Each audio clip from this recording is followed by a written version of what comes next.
Hello, I'm coming at you from the floor of my bedroom just to like mix it up a bit. On my recent Q&A, I asked for questions and a lot of people asked for tips and like things to do while they're self-quarantining during this period of time, which is awesome. If you can, you should be self-isolating. Let's flatten that curve, y'all. So I am here today to talk about some things that you could do and share some media recommendations, stuff that's streaming, etc. I feel like I'm going to make this video and then immediately think of 1,000 more things, but here we are. So I'm going to start with like the activities and things like that and then move into the media, I think. The first thing I will say is puzzles. I feel like everyone has those puzzles that they've been gifted or that they've collected. Maybe this was just me over time and never gotten around to doing. So that's what I've been doing. I have a 1,000-piece Moomin puzzle. I also have a Paddington puzzle and I think 1 or 2 others. So we're gonna get to those probably throughout this process. I will say, if you can, don't do it on the floor because my back hates me right now. Number 2 are board games. This is, I guess, only if you are self-quarantining with other people. I have a couple of board games that I actually got as gifts and haven't played yet, so I'm excited to get to those with Kirsten at some point. I think they're a great way to like completely turn off the screens, just focus on something in person and tangible, and they're fun. I don't do video games. I don't play any of them. I know a lot of people are really into Animal Crossing right now, the new game or whatever. I can't. It hurts my eyes and my head. I get really bad headaches when I stare at a screen for too long. Like, it's bad enough when I'm working and things like that. I don't need it in my leisure time. So I don't do video games, but board games I love. I love a physical game, even if it's just card games. Maybe you could play, I wonder if there's a way to play board games through like over video or something through Zoom. New hobbies. I bought a cross stitch kit like last year at some point and I still haven't started it, so I'm thinking I might get to that at some point. I think that could be fun, so try that out. Maybe you can order something online. Maybe if it's just like something you have around your apartment that you've been meaning to get to, check that out. I also have a few coloring books that I might at some point dip into. 4 is cleaning. I don't just mean cleaning, because maybe you should do that as well. We're in a time with a virus, so maybe we should all be deep cleaning, which I have, but also cleaning out your closet, going through stuff. I mean, now is kind of a time where you can really reflect on everything you own and everything you're surrounded by, and if there are things, I'm not going to say don't bring you joy, because I don't know what that means to me personally. Like, all of my things bring me joy, but if there are things that I reasonably know that I don't touch, maybe it's time to say goodbye. I feel like at the end of this, all of the like thrift stores, donation points, etc. are all going to be overloaded with all the clearing out that everyone has been doing during this period. Number 5 is at-home workout videos. I have actually been really into the Pop Sugar channel, which is like not a channel I ever really watch, but I was searching for beginner workouts because I'm not very fit. We'd actually just started, like Kirsten had just got a gym membership like a month and a half ago, and I'd gone like 2 or 3 times with her before this all started, and I'm actually really sad because I really enjoy working out, but I find it hard to do at home. But because I'm not getting out as much, like we can go on small walks and stuff, but it's kind of cold and I don't know, I'm finding at-home workout videos to be a blessing. So I really like the Pop Sugar ones. If you want to check those out, they have a lot of beginner classes and things like that. Yoga, make sure you're stretching, like make sure you're moving your body, even if it's not like in a physical workout, just like stretching and making sure that, you know, you're opening up and not being hunched over a computer all day long. Super important. I'm finding caring for my plants to be a really cathartic activity during this. I repotted a few things. I'm finding that a wonderful activity for me personally, and it helps me like really zone out and focus. Zone out from the greater world and focus in on something smaller, basically. Now I'm going to give you some book, film, and television recommendations.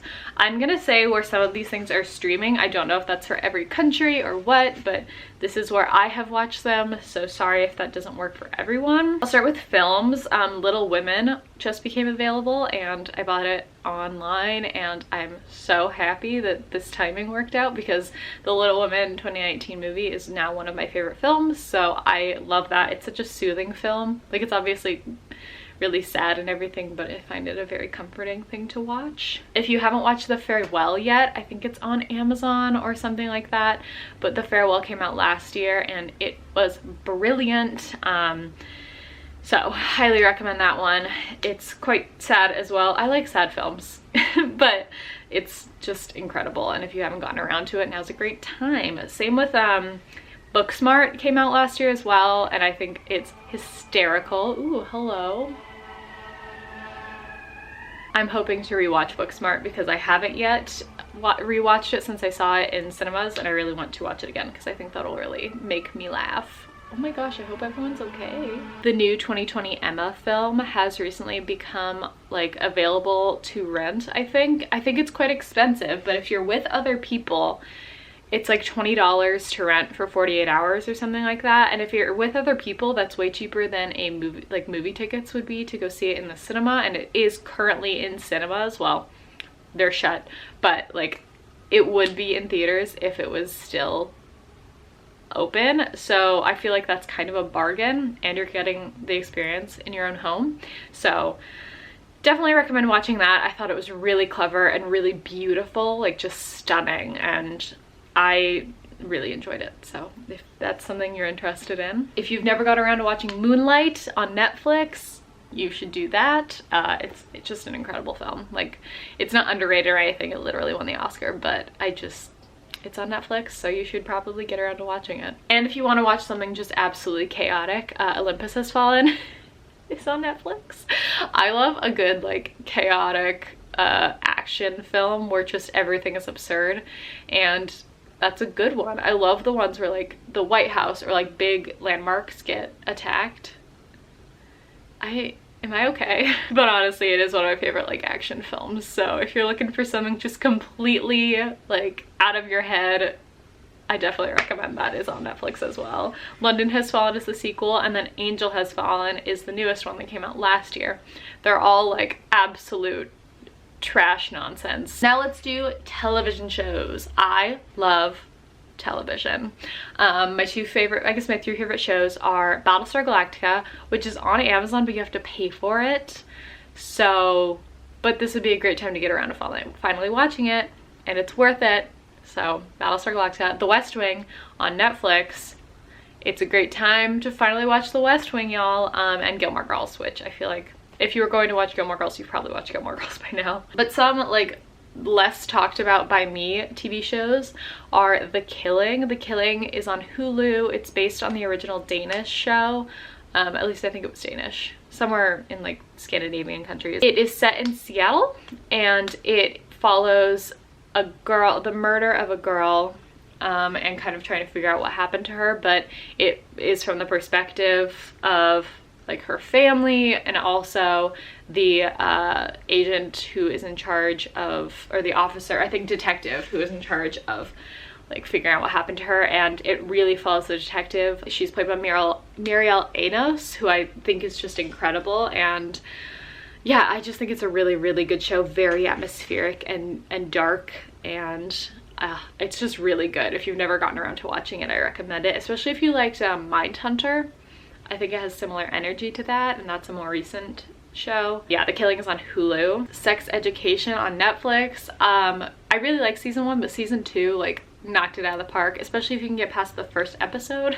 First episode is a lot, but of season 2. But season 2 was so good. Like, so much representation and diversity and sex positivity, and I just really enjoyed it. Speaking of which, The Bold Type also, it's on Hulu. It's airing on Freeform, but it's on Hulu as well, and it's just so good. I really like The Bold Type. Just like 3 women working in a fashion magazine and the ups and downs of that, living in New York. It's just a good time. If you have Disney Plus, my favorite thing on there is the Imagineering story. I I mean, especially now as all the parks are closed, it's just so cool to see how they were all built and like stories behind them. I wish it was longer. I feel like they could have stretched every like major event in Disney Parks history into like multiple episodes, but they didn't. Like everything was very glazed over, but still I did enjoy what it was. There are also a lot of really good films on Disney Plus about like the 9 Old Men, who are the animators who are really iconic. Frank and Ollie is a really sweet one. Waking Sleeping Beauty is a fantastic documentary on the Disney Renaissance. I really like all of those documentaries. I feel like once you watch one, it'll recommend all the others to you, and they're all really fantastic if you're interested in Disney and animation and theme parks and history and things like that. Honestly, some real comfort watching right now is Bake Off. I just love Bake Off. I haven't actually seen all of it. I wasn't that into it until a couple of years ago, but it's just so good to like watch, and they all build each other up so much. It's like true camaraderie. I just love the Great British Bake Off. The Haunting at Hill House is something if you want something like dark, gloomy, atmospheric. It's like a horror show. It is quite spooky. Maybe watch it during the day. Thank you, daylight savings time, longer days. But yeah, I really enjoyed The Haunting of Hill House, and that's not something I really talked about online, so highly recommend that. If you are watching things with different people, there's a site called netflixparty.com that's really awesome, and it means you can watch everything together, like with people in different areas. And my friends have all been doing that, and it's really, really fun. And then some other viewing recommendations are the talk show hosts who are doing their shows from home. Stephen Colbert is like my favorite host, and he's been doing it. They're currently on a break, but I think they're gonna be doing it when they get back. So funny. Like the episodes that have come out of it are really great. Same with Trevor Noah. I love Trevor Noah, and he's been doing it as well. They're on YouTube. You should check them out if you want like news but in a fun way, and also just like really clever writing. My camera died and then it fell. Finally, we're on to books. If you have been watching my channel at all, you've probably heard me talk about The Starless Sea by Erin Morgenstern, but it is a deeply atmospheric, like, I guess urban fantasy, like, could fit the bill. It does take place in the real world, but also has incredible fantastical elements. It is about story. It's a story about storytelling, and it's just absolutely like enveloping. You fall into this world and you don't want to ever leave. So that might be a great book to pick up now if you have not already. I absolutely love it. Similarly, Strange the Dreamer by Laini Taylor is a young adult fantasy that is just beautifully written and just completely envelops you. It's a duology, so it's Strange the Dreamer and then Muse of Nightmares, and they're just fantastic. And highly recommend if you are looking for some like big fantasy. Another fantasy series that could be really fun right now is Six of Crows by Leigh Bardugo. She actually has a whole series called Shadow and Bone. I haven't read that whole series. It doesn't particularly interest me, but there is a Netflix series coming out, so if you wanted to read that before the Netflix series. But definitely Six of Crows, A Crooked Kingdom is a really cool like team of like band of like maybe unpredictable group of people getting together to like wreak havoc and do good things, and it's just a good time. If you want to really lean into the isolation aspect of everything that's going on, We Are Okay by Nina LaCour is about a girl who stays at her college campus over winter break, and it's incredibly atmospheric in that you really feel that loneliness. So, and also it's about she's queer and she's dealing with a lot of life stuff, family stuff. It's quite melancholic novel, very melancholy. Really beautiful though, and really short. So if you just want something like brief but beautiful, that's one. If you want to lean into the pandemic side of things, The Dreamers I read recently, and it is about a sleep disease. People just start falling asleep and no one can wake them up, and it's like a pandemic. It hits a bunch of people, and yeah, that's something that could be interesting to read right now. It's really cool. I really enjoyed it. Station 11 I have never read, by Emily St. John Martell. I have never read it, but I actually picked it up recently not knowing what it was about, and I like had to stop. It was too much for me. But if you want to really lean in, there's that. There's Severance by Ling Ma as well that I haven't read yet, but similar vibes.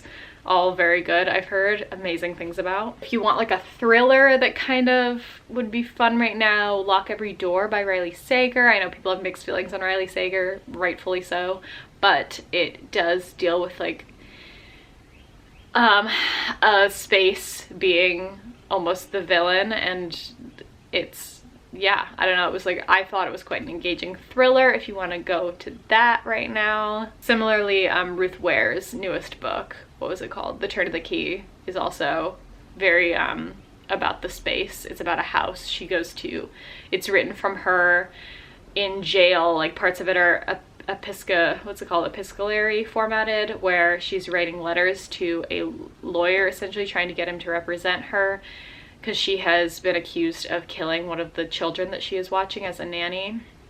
But it flashes back to when she was nannying at this house, and there's a lot of weird stuff going on. So if you're into the thriller side, those are a couple that I'd recommend. If I think of more films, books, TV shows that I think you should watch, I'll leave them down below. Those are just kind of ones that I immediately thought of and like wrote down. Also, if you want to follow me on Instagram, I've been posting a ton about what I've been doing and how I've been keeping busy, so that might be of interest to you as well. It's also a great time if you have the groceries or can still get to a grocery store safely.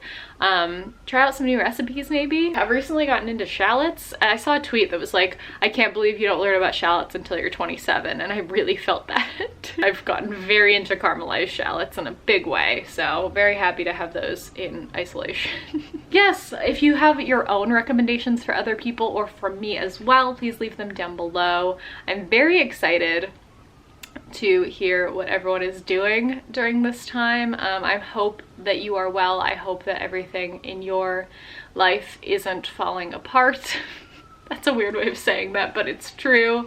I hope that everything is well in your life and that you are finding small moments of joy and happiness amidst all of this chaos.